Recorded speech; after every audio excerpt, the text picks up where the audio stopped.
Dios, te damos gracias en esta noche.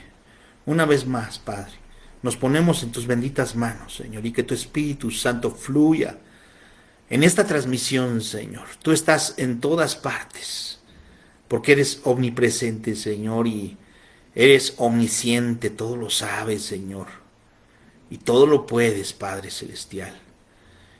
Gracias en esta noche, Señor, por tu misericordia. Nos has dado un día más de vida.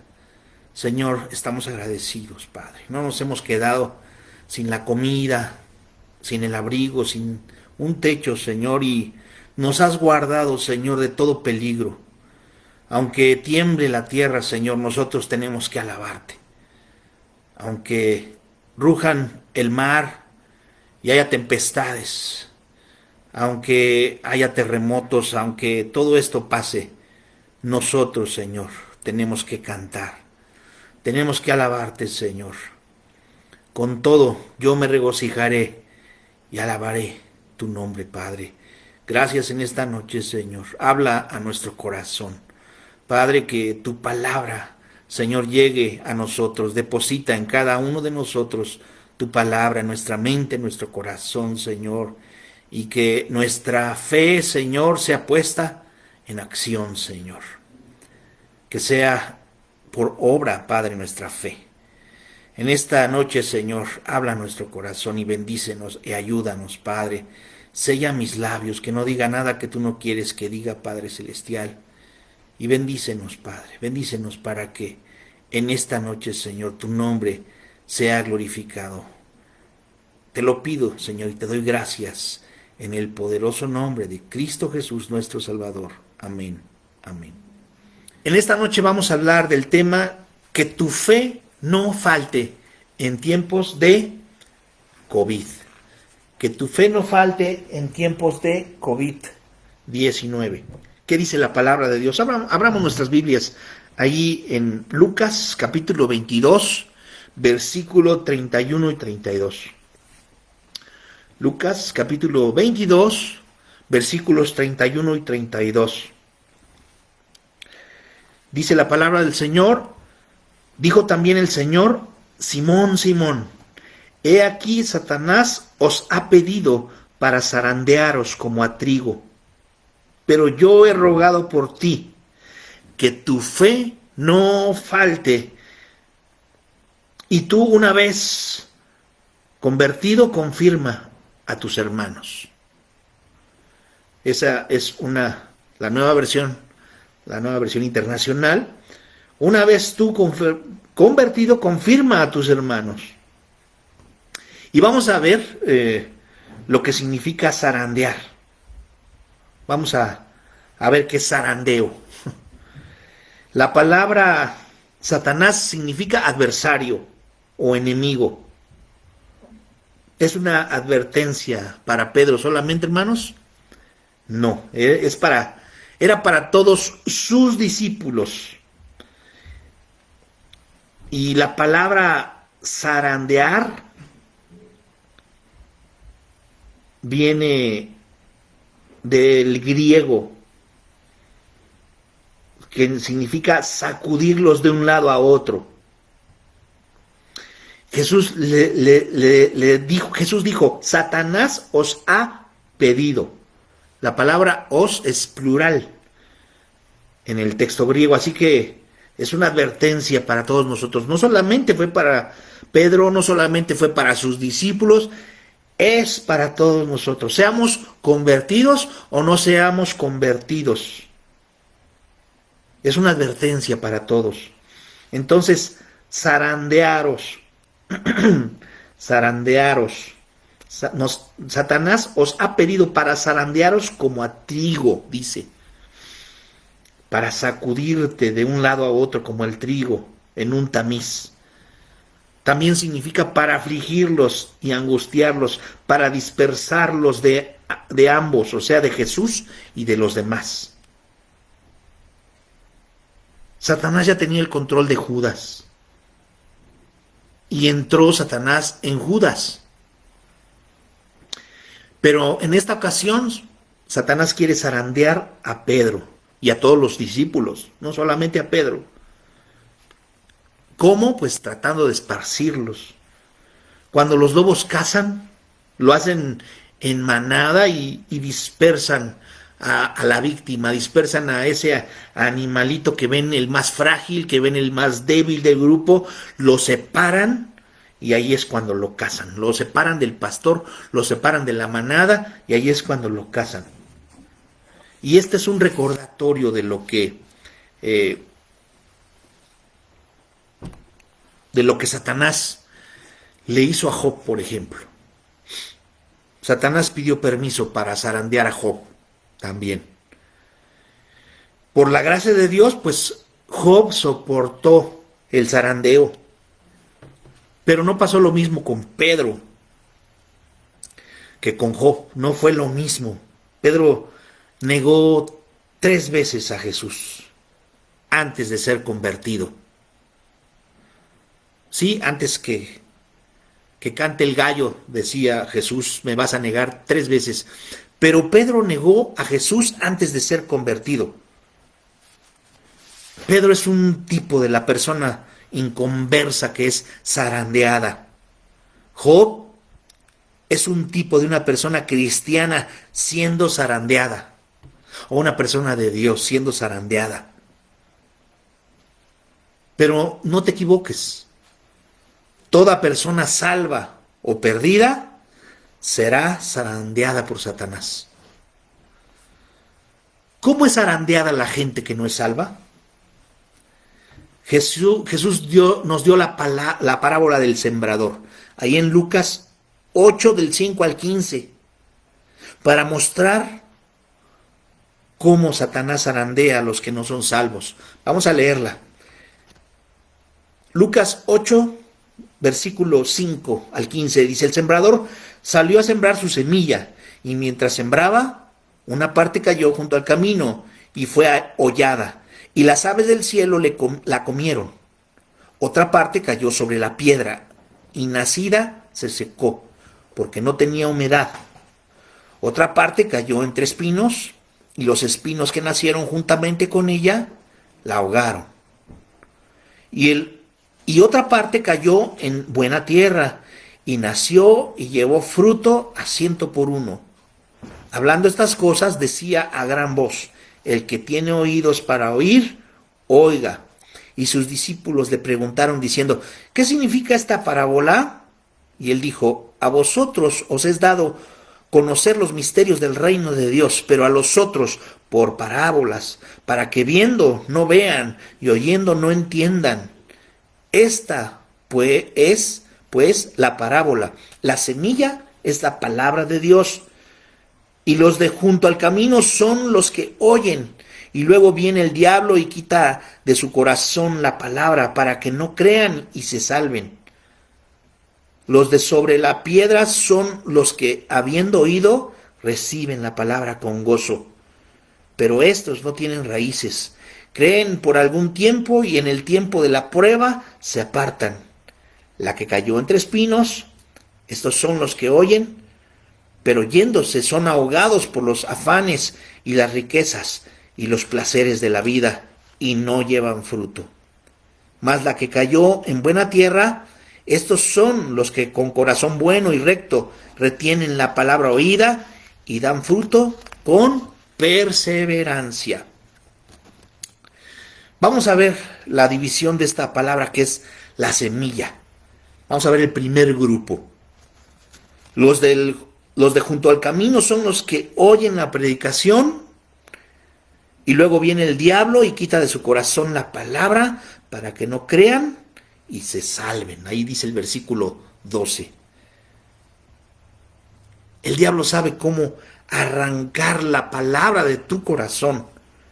Él es un profesional en lo que hace. Por eso nosotros, ¿qué recomendamos a los que están iniciando en el camino de Dios?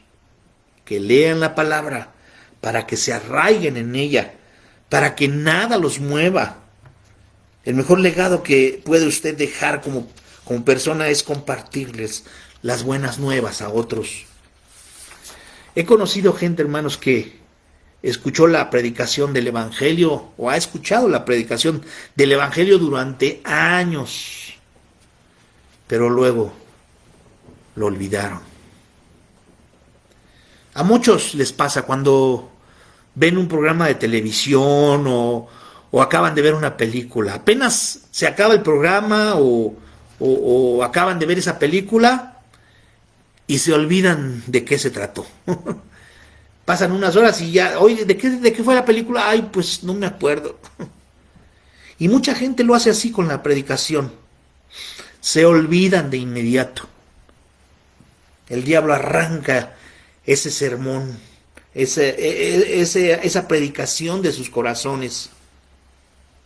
A lo mejor te pueden regalar hasta una copia impresa, palabra por palabra de la predicación. Pero ¿qué pasa luego? Lo tiras a la basura y no vuelves a leerlo, nunca vuelves a pensar siquiera en esa predicación que se te dio. Ese es el primer grupo. El segundo grupo son los que oyen y están bien contentos de oír el evangelio, pero no tienen raíz. ¿Qué significa? Pues que no han confiado en Jesús. El gozo que sienten es superficial. ¡Ay, qué hermosa alabanza! ¡Qué bonita predicación! ¡Cómo Dios usó al hermano dándonos la palabra! ¡Ay, es tan hermoso estar en el templo, en la iglesia! Es que la música inspira. El predicador, la verdad que se me hizo muy interesante. Pero como no tienen raíz, solo parecen creer por un tiempo. Pero a la hora de la tentación, a la hora de la prueba, a la hora del zarandeo, se van de la iglesia. El tercer grupo son los que parecen ser salvos, pero son ahogados con los afanes y las riquezas y placeres de la vida. Así que se quedan perdidos. Son los que ponen en una balanza lo que viven sin Dios y del otro lado lo que sería vivir con Dios. Hay una gran diferencia porque piensan en ellos mismos, en su ego, en sus diversiones, en sus preferencias, en sus deleites, y no quieren ningún tipo de sacrificio ni de compromiso con cosas de Dios. En una palabra, no están dispuestos a seguirle. Y el cuarto grupo es los que realmente son salvos. Solo ellos retienen la palabra oída y dan fruto con perseverancia. Eso es lo que dice Lucas 8:15. Son los que quieren ser radicales y dejan que Dios se encargue de todo lo demás. Ellos siguen a Jesús, cueste lo que cueste. Dejan lo que deben de dejar. Rompen con costumbres que los alejan de Dios. Rompen con todo aquello que estaban encadenados, que los tenía encadenados, que son costumbres, tradiciones, religiosidad, y sienten la necesidad más y más fuerte cada día de llenarse de Dios. Eso, qué hermoso, hermanos. Esos son los vencedores. Esos son los del cuarto grupo, los que realmente serán salvos. Esas son las 4 clases de gente que hay en la iglesia, de gente que visita el templo. Pero escucha, Satanás zarandea a todos, a los 4 grupos. No toma mucho zarandeo por parte de Satanás para que obtenga a la mayoría de la gente. Él arranca la palabra de sus corazones así tan pronto como hoy en el sermón, como hoy en la predicación, la reflexión. Y estamos hablando de fe, de creer. El diablo tiene que trabajar un poco más, por decir así, con el segundo grupo. Esas son esas personas que disfrutan de estar en la iglesia. Les gusta la música, les interesa la predicación, les gusta la comida, los festejos, los aniversarios, las fiestas de cumpleaños en la iglesia. Pero el diablo viene y los prueba, y al ser probados, caen. y dejan de ir a la iglesia.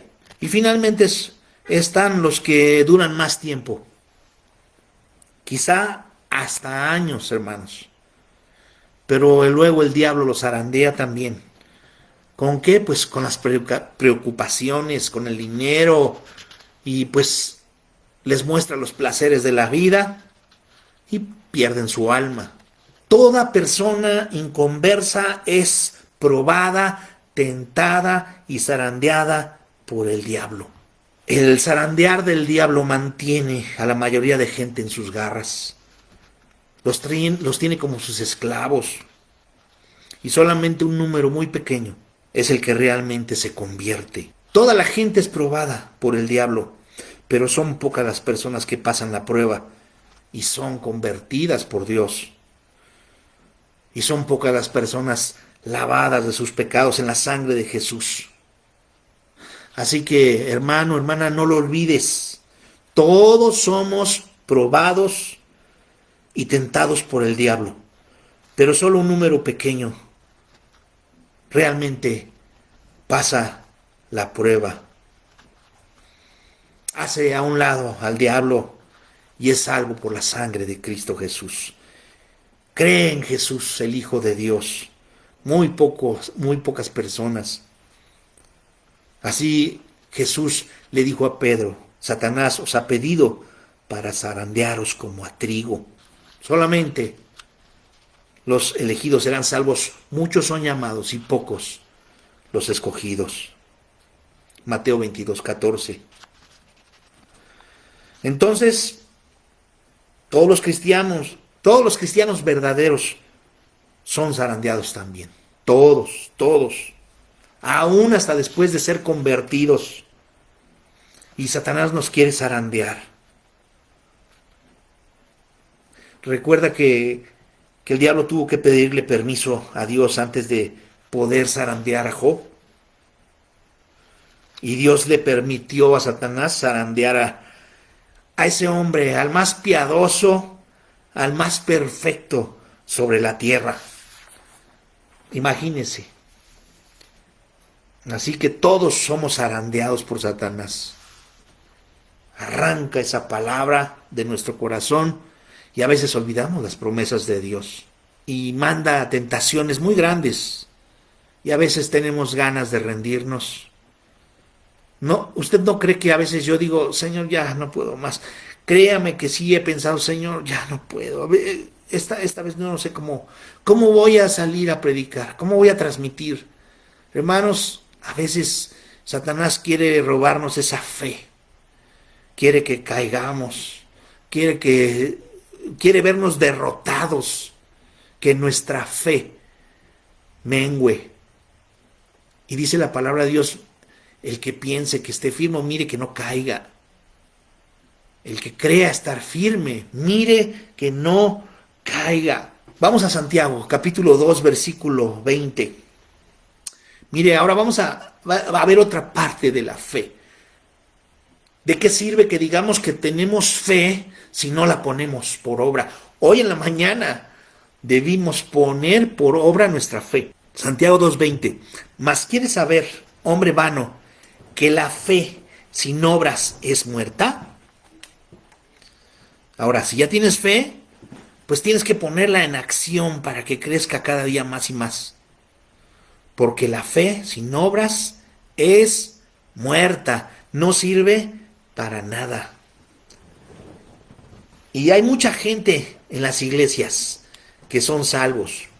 Hay mucha gente en las iglesias que son salvos, pero también hay mucha gente en las iglesias que dicen ser salvas solamente porque levantaron la mano.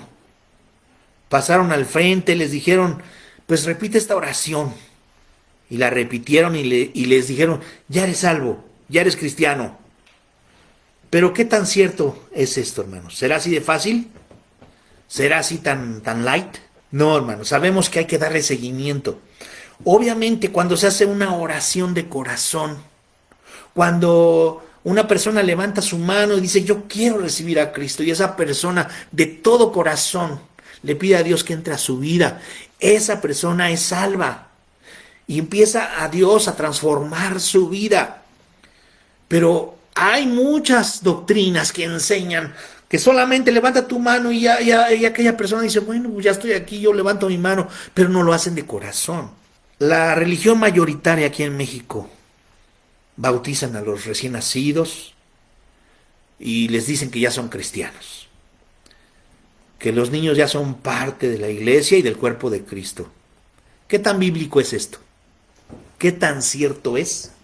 Aquí en México, en el inicio de este nuevo siglo, según el INEGI, más del 80% profesaron ser de la religión mayoritaria. Y el Episcopado de México dice que el 26% en general van a las iglesias. Bueno, ahorita no se puede, pero en general se dice que el 26% va a la iglesia. Y nos hacemos la pregunta de ese porcentaje, ¿cuántos verdaderamente son cristianos?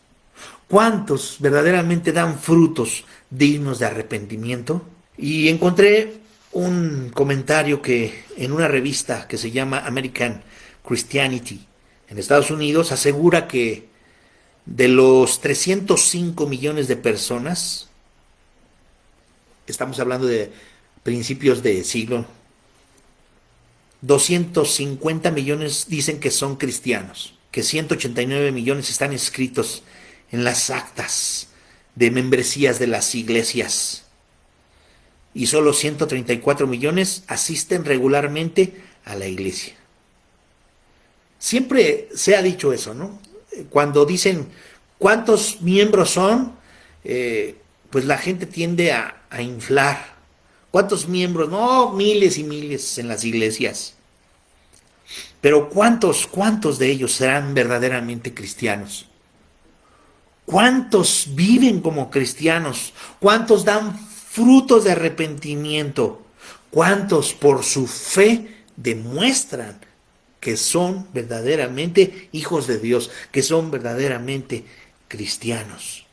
Aquí en México, en una revista que se llama Poder y Negocios, también dice que oficialmente hay 88.6 millones de la religión mayoritaria. El restante, o sea, 11.4, dicen ser de otra religión y solamente 5.6 millones dicen ser cristianos evangélicos.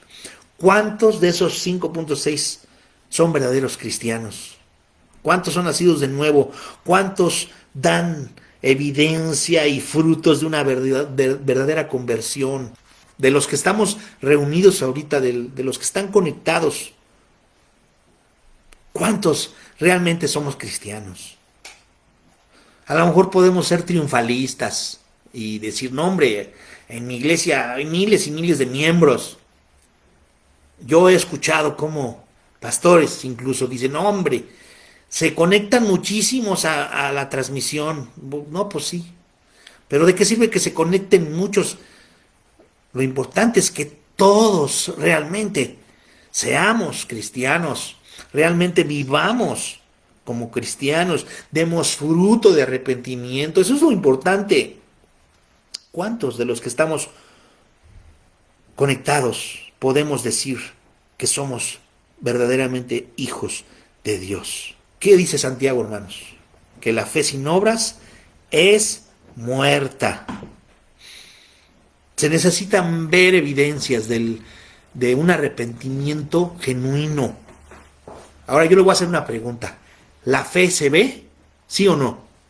¿La fe se ve, sí o no? ¿Se acuerdan cuando Jesús predicó y 4 hombres llevaron a un paralítico y por el techo hicieron un hoyo y por ahí bajaron al paralítico? Y dice la Biblia, al ver Jesús la fe de ellos. ¿Cómo se ve que tenían fe? Pues por lo que hicieron. Tú puedes decir yo tengo fe, pero si no se ve que vives lo que crees, pues te estás engañando a ti mismo, porque la fe sin obras es muerta. Santiago 2:14. Aquí habla a los hermanos o a algunos que se creían hermanos.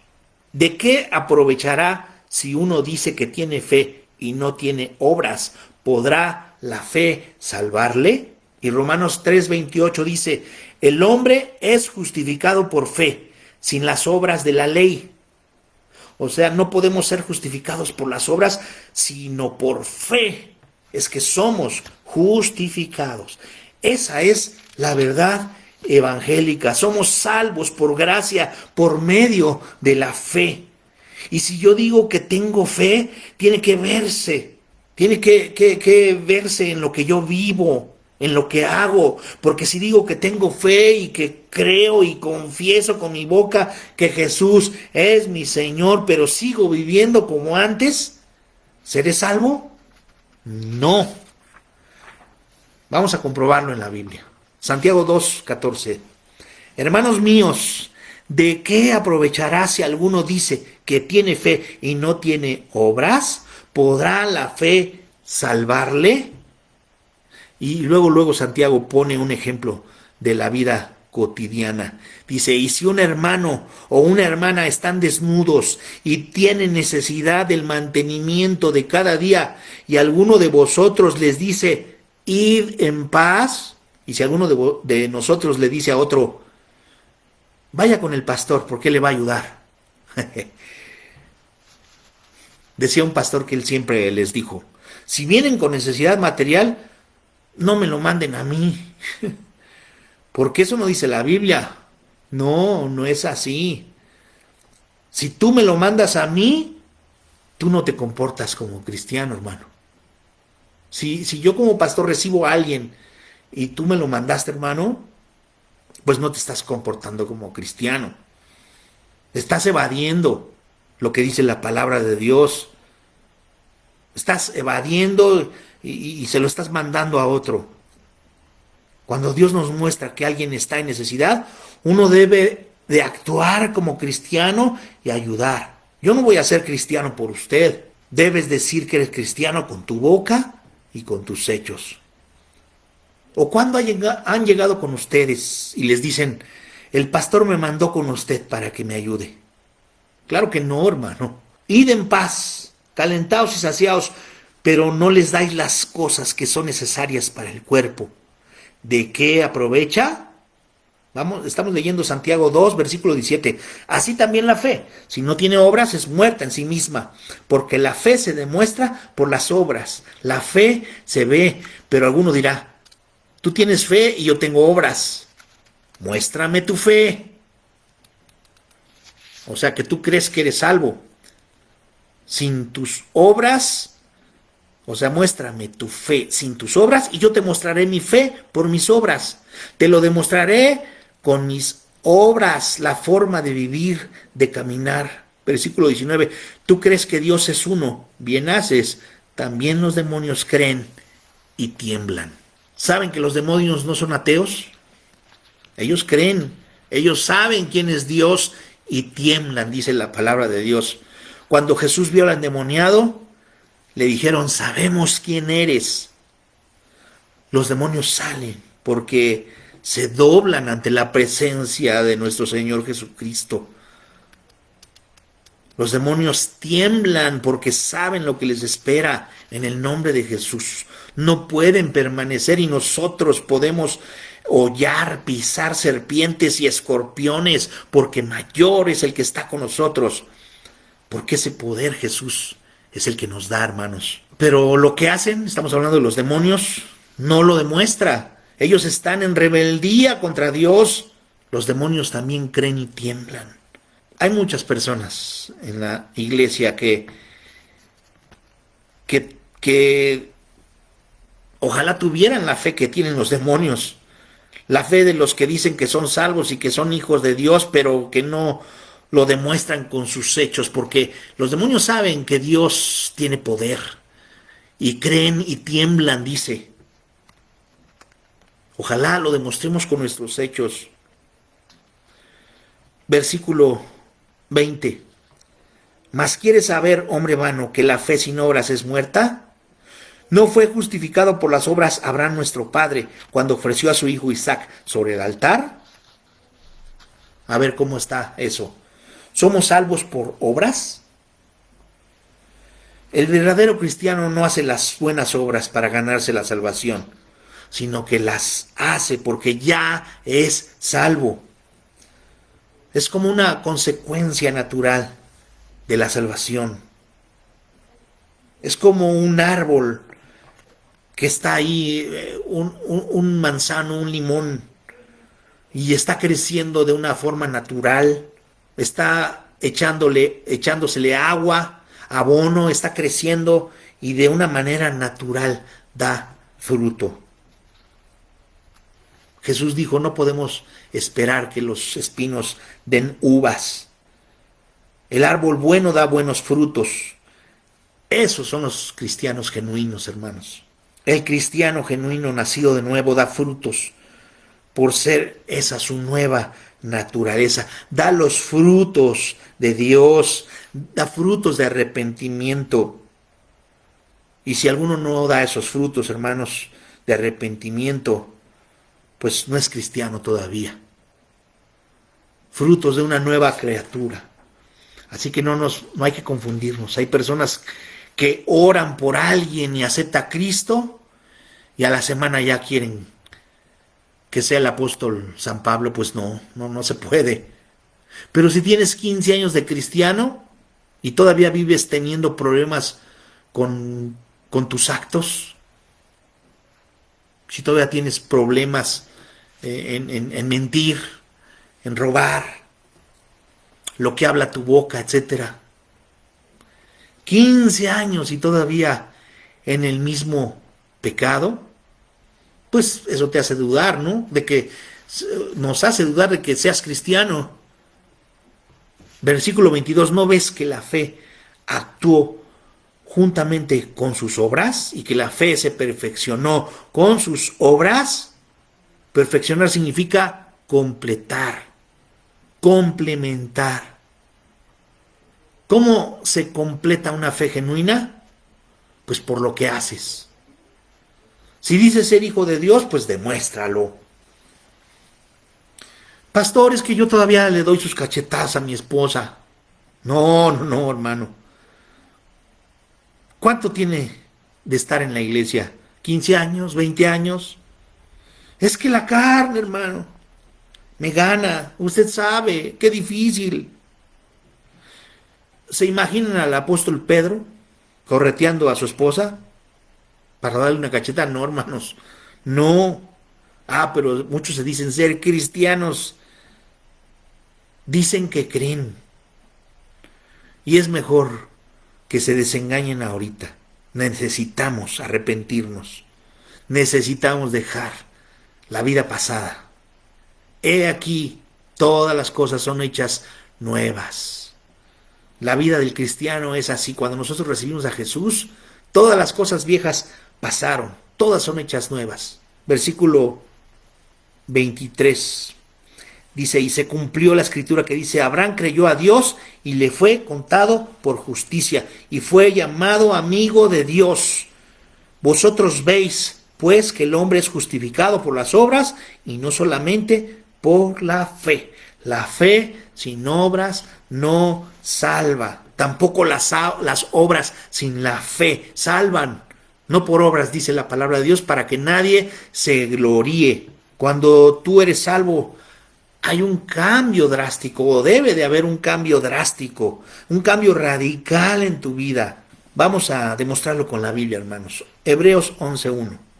Dice, es pues la fe, la certeza de lo que se espera, la convicción de lo que no se ve. Certeza es una palabra en el griego que significa sustancia. Entonces la fe es sustancia, es algo intangible espiritualmente hablando. Pero ¿qué es tangible? Pues debe de ser tangible para nosotros, que la podamos tocar, aunque es invisible, la podamos ver. Si tú dices que tu fe es genuina, pues tú tienes esa sustancia y esa sustancia se va a derramar y va a demostrar que tú eres un verdadero cristiano, que tú tienes fe para hacer las cosas, tú las haces en el nombre del Señor y tú lo ves, tú lo sientes. Por eso es tangible, la fe es tangible. ¿Cuántas veces lo ha sanado el Señor así? Quizá muchas veces le dice espera, otras veces le dice no, pero otras veces Dios lo sana. A mí me ha sanado Dios inmediatamente y puedo sentirlo. Eso es ser tangible, una fe tangible. Cuando le he pedido, Señor, te ruego, quítame esta fiebre, Señor. Mira, tengo que hacer esto en tu nombre, Padre. Y Dios me ha sanado, hermanos. Dios así me ha quitado la fiebre y en otros momentos ha hecho milagros portentosos en mi vida. Esa es la fe genuina. Y si tú dices que tienes una fe genuina, tú tienes esa sustancia. En el griego, fe significa sustancia, esa certeza, esa sustancia de lo que se espera. ¿Y qué esperamos? Pues esperamos a Jesús, esperamos un milagro de Dios, esperamos en fe que Jesús haga la obra. Pero muchos viven como si no existiera Jesús. Y convicción significa demostración. Por eso habla Santiago de que la fe sin obras es muerta. Yo espero que vayamos entendiendo. Yo espero no haberlos confundido. Yo sé que está entendiendo porque la palabra es para nosotros y Dios nos abre el entendimiento. Versículo 2, estamos en Hebreos 11, versículo 2. Porque por ella alcanzaron buen testimonio los antiguos. Por la fe que tiene sustancia y se demuestra y se prueba, alcanzaron buen testimonio. Es decir, que su vida habló. Ellos creían en Dios, esperaban al Mesías y su fe les hizo alcanzar buen testimonio. ¿Cómo fue que alcanzaron buen testimonio? Porque su vida habló. Mahatma Gandhi fue un hombre ilustre del siglo pasado de origen hindú. Estudió en Inglaterra leyes y se graduó como abogado. Los ingleses todavía no tenían dominio sobre la India. Más bien, perdón, los ingleses tenían todavía dominio sobre la India cuando Mahatma Gandhi estudió leyes. Y se fue a estudiar a Inglaterra y cuenta que lo hospedó una familia cristiana metodista. Él terminó su carrera y agradeció a esa gente que lo trató muy bien. Lo atendieron, pero dijo, yo jamás me haría cristiano. Porque si esa gente dice que cree en Cristo, porque yo leí el Nuevo Testamento y sé quién es Cristo, si verdaderamente creyeran quién es Cristo, no vivirían como viven. ¿Qué pasó ahí? Pues que esa familia no dio buen testimonio. Fueron piedra de tropiezo para él. Vivían muy diferente de lo que se decían ser. Versículo 4. Por la fe, Abel ofreció a Dios más excelente sacrificio que Caín, por lo cual alcanzó testimonio de que era justo, dando Dios testimonio de sus ofrendas, y muerto aún habla por ella. Esa historia está en Génesis 4, del 3 al 10. Abel y Caín ofrecieron sacrificio, Dios vio con agrado la ofrenda de Abel, y la de Caín no, porque tipifica al corazón no convertido. Tan no convertido estaba, pues que mató a su hermano. Cada uno demostró lo que era. Abel ofreció lo mejor, y Caín, como muchos ofrecen en las iglesias, pero no han nacido de nuevo. Hacen lo que les da su gana. Piensan, actúan como ellos quieren. Versículo 5. Por la fe Enoc fue traspuesto para no ver muerte y no fue hallado porque lo traspuso Dios, y antes que fuese traspuesto tuvo testimonio de haber agradado a Dios. O sea, Enoc tuvo evidencias por lo que vivía de haber agradado a Dios. ¿Tú crees en Dios? Demuéstralo con tu vida. El apóstol Juan dice que debemos de andar como Él anduvo, como Jesús anduvo. Y a lo mejor decimos, no, está muy difícil. Nadie ha dicho que ser cristiano es fácil. No es fácil porque estrecha es la puerta y angosto el camino que lleva a la vida, y pocos son los que la hallan. Eso está en Mateo 7:14. Pero a mí me dijeron que era fácil. Pues te engañaron. Quizá has escuchado doctrinas que te engañan, que te hablan de la prosperidad, que te dicen es muy fácil y de aquí en adelante vas a tener un camino lleno de pétalos de rosa y todo va a venir, va a ver, va a ser todo hermoso, lo vas a ver color de rosa. Eso no es cierto, eso no es cierto. Tendremos aflicciones como cristianos, pero Dios está con nosotros. Versículo 7, ya voy a terminar. Por la fe, o sea, por la sustancia, Noé, cuando fue advertido por Dios acerca de cosas que aún no se veían, con temor preparó el arca en que su casa se salvase, y por esa fe condenó al mundo y fue hecho heredero de la justicia que viene por la fe. Solo Noé escuchó y creyó y ya, no. Fue por el hacha y empezó a hacer el arca y la gente preguntaba, ¿por qué estás cortando un árbol? ¿Por qué estás haciendo esto? ¿Estás loco, Noé? Porque Noé vivía en una zona árida y la gente pues lo tiraba de a loco, ¿verdad? Y decía, ¿qué estás haciendo, Noé? Si aquí no ha llovido nunca. Se burlaban de él. Pero ¿qué hizo Noé? Con temor, con reverencia, con obediencia, hizo lo que tenía que hacer, lo que Dios le había mandado.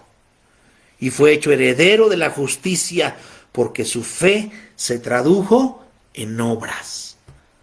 Actuó este Noé con fe. Les demostró a todos lo que Dios le había dicho que hiciera. No creían, pero él seguía trabajando. Tenía 400 años cuando Dios le dijo que construyera el arca. Pasaron 120 años en los que Noé testificó y le predicó al mundo que se arrepintiesen. Pero ¿cuántos se salvaron? 8 personas. Dios quiere que todos nos arrepintamos, pero hay muchos que no quieren arrepentirse. La Biblia habla de multitudes que se arrepienten. No, hermanos. En la historia han sido pocos. ¿Por qué? Pues por la maldad del hombre. Quieren vivir como ellos quieren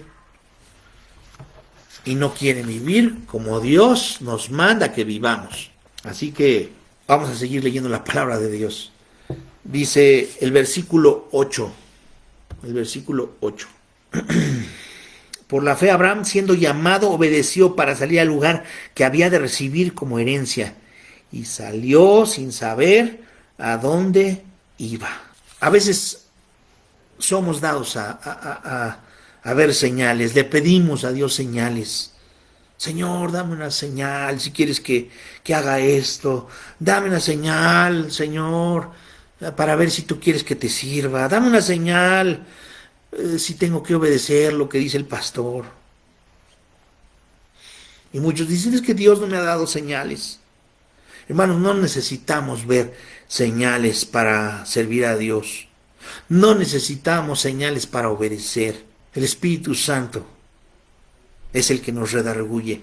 Y es cuestión de nosotros obedecer o no. Dice la palabra de Dios, mis ovejas oyen mi voz. El que no oye la voz del pastor, de nuestro pastor Jesucristo, ¿será oveja? Pues yo lo dudo. Cuando Dios le hable, que es a través de su palabra, solamente escuche y obedezca. Obedezcamos, hermanos. Abraham obedeció, salte de tu tierra, de tu parentela, y él salió de su tierra y de su parentela sin saber a dónde iba. ¿Qué es fe entonces? Pues demostración. ¿Cómo demuestras tu fe? Obedeciendo. ¿Obedeciendo qué? La palabra de Dios. No es complicado, hermanos, no es complicado. Pero muchos, les decía, en estos tiempos enseñan una doctrina falsa. Les enseñan cosas muy bonitas para endulzar el oído. Pero ser cristiano es una decisión. Tú decides obedecer a Dios o no obedecer. Sí, soy cristiano, pues demostrémoslo. Y se empieza a ser cristiano demostrándolo en nuestra casa, en nuestro trabajo, en donde Dios nos ha puesto. Versículo 17. Por la fe Abraham, cuando fue probado, ofreció a Isaac, y el que había recibido las promesas ofrecía su unigénito. ¿Qué fue lo que pasó? Pues Dios le pidió a Abraham a su hijo. Si tú le pides a Dios una cosa, Dios te va a probar para ver si tu fe es genuina. Dios te va a probar para realmente ver si tienes esa fe. Vamos a ver otro ejemplo. Hechos 8:9. Pero había un hombre llamado Simón, que antes ejercía la magia en aquella ciudad y había engañado a la gente de Samaria, haciéndose pasar por algún grande. Simón, no Pedro, Simón, otro Simón. ¿Cómo le podremos llamar? Pues este falso mago, pues era un mago al final de cuentas, ¿eh? Era el abuelito de Walter Mercado. Dice el versículo 10, a este oían atentamente todos, desde el más pequeño hasta el más grande, diciendo, este es el gran poder de Dios. Todos oían atentamente. Así están muchos oyen atentamente y quieren ver señales. Y cuando les muestran esas señales son engañados. Versículo 11, y le estaban atentos porque con sus artes mágicas les había engañado mucho tiempo. Pero cuando creyeron a Felipe, que anunciaba el evangelio del reino de Dios y el nombre de Jesucristo, dice, se bautizaban hombres y mujeres. Se bautizaban hombres y mujeres. Esa era la prueba de que habían creído. También creyó Simón mismo, y habiéndose bautizado, estaba siempre con Felipe, y viendo las señales y grandes milagros que se hacían, estaba atónito. El bautizo es una prueba de fe para los que no se han bautizado, hermanos. Qué glorioso regreso vamos a tener para los hermanos que se van a bautizar. Van a ser unos bautizos, hermanos, muy diferentes. ¿Por qué? Porque todo esto que nos está pasando nos va a orillar a que con mucho fervor, con mucho clamor a Dios, con mucha reverencia, con tanta devoción, vayamos al templo y veamos esa prueba de fe, esa demostración de fe. Este mago Simón estaba atónito. ¿Por qué les ofreció dinero? Porque les dijo, yo quiero de eso. ¿Cuánto hay que pagar? O más bien, ¿para qué les ofreció dinero? Fíjense lo que dice el versículo 14. Estamos leyendo, ¿qué cita fue la que dije? Hechos 8, versículo 14. Cuando los apóstoles que estaban en Jerusalén oyeron que Samaria había recibido la palabra de Dios, enviaron allá a Pedro y a Juan, los cuales, habiendo venido, oraron por ellos para que recibiesen el Espíritu Santo, porque aún no había descendido sobre ninguno de ellos, sino que solamente habían sido bautizados en el nombre de Jesús. Entonces les imponían las manos y recibían el Espíritu Santo. Cuando vio Simón que por la imposición de las manos de los apóstoles se daba el Espíritu Santo, les ofreció dinero. ¿Para qué les ofreció dinero? En el 19, diciendo, dadme también a mí este poder, para que cualquiera a quien yo impusiere las manos reciba el Espíritu Santo. Si ustedes me dan eso, yo les doy dinero. ¿Les suena familiar eso? Da cierta cantidad, pacta, siembra para que reciba sanidad, da dinero para tu sanidad. Tú me das dinero y yo le digo a Dios que está obligado a sanarte. Siempre han existido Simones, hermanos. Hoy hay una corriente de falsa doctrina donde no solamente quieren su dinero. Simón quería ese poder y quería comprarlo con dinero. ¿Para qué lo quería entonces? Para que yo ponga las manos y reciban eso. quería corromper a los discípulos. Y hay muchos así que piensan, voy a ir a tal parte, voy a ir a tal iglesia para que me impongan las manos y me den poder. No importa lo que me gaste. Nadie necesita poner las manos para darte poder, solamente Dios. ¿Cuál fue la reacción de Pedro? ¿Qué le dijo? Te voy a dar mi cuenta para que me deposites ahí. ¿Qué le dijo? Versículo 20. Entonces Pedro le dijo, tu dinero perezca contigo, porque has pensado que el don de Dios se obtiene con dinero. Perezca, del griego apoleia, alude a muerte espiritual, muerte eterna. Y eso es lo que Simón tenía, una muerte espiritual. Gracias a Dios se bautizó, creyó. Así que, hermanos, necesitamos demostrar con fe lo que creemos. Versículo 21. No tienes tu parte ni suerte en este asunto, porque tu corazón no es recto delante de Dios. Arrepiéntete, mire ahí la bendición para esta persona. Arrepiéntete, pues, de esta tu maldad y ruega a Dios si quizá te sea perdonado el pensamiento de tu corazón. ¿Qué le dijo Pedro a Simón? Cambia tu vida, arrepiéntete. Versículo 23, porque en hiel de amargura y en prisión de maldad veo que estás.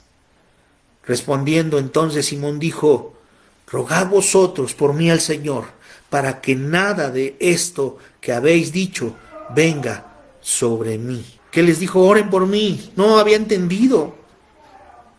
Es arrepentimiento personal. Él pensaba que esa respuesta era mágica, así, ya, tómalo, recíbelo y ya. Y hay muchas personas que creen lo mismo. Yo quiero que tal persona ore por mí. Yo quiero recibir de esa persona tal. Piensan que son las palabras, que hay algunas palabras mágicas para eso. Y no es cierto. Eso no es cierto. Usted cuando ore y reciba a Jesús en su corazón, usted va a sentir la presencia de Dios en su corazón a través del Espíritu Santo. Quitémonos de esa falsa doctrina en la que muchos piden, hágame una oración, óreme. ¿No ha escuchado eso? Eso está mal dicho. Yo quiero que me ore. No, eso no. Oremos a Dios pidiendo misericordia, que Dios nos perdone, que podamos demostrar nuestra fe, que podamos decirle, Señor, quiero entregar mi vida. Y quiero demostrar mi fe porque creo en ti. Nos hace falta fe en estos tiempos, hermanos. Vamos a terminar dando gracias a Dios. Vamos a terminar orando. Y que su fe no falte. Que nuestra fe no falte, hermanos. Más en estos tiempos. En cualquier tiempo que nuestra fe no falte. Pero Dios nos está probando. Hoy tembló. Mañana no sabemos qué va a pasar. Que su fe no falte. Oremos. Padre,